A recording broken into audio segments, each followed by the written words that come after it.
नमस्कार मित्रांनो, कापूस व सोयाबीन ज्या शेतकऱ्यांना अनुदान मिळाले नाही त्यांनी हे काम लगेच करा. मित्रांनो, आता काही दिवसापूर्वी महाराष्ट्र शासनाने कापूस व सोयाबीन या पिकाला हेक्टरी 5,000 रुपये अनुदान मंजूर केलेलं आहे. कमीत कमी 2 हेक्टरची ते मर्यादा आहे. पण यामध्ये बऱ्याचशा शेतकऱ्यांना अनुदान मिळालं नाही, कारण की महाराष्ट्र सरकारने ई-पीक पाणीची यामध्ये अट ठेवली होती.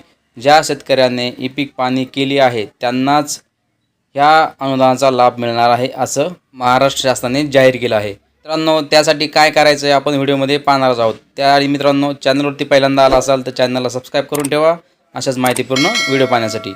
चला तर व्हिडिओला सुरुवात करूया. तुम्हीही तुमच्या जिल्ह्यामध्ये हे काम करायचं आहे.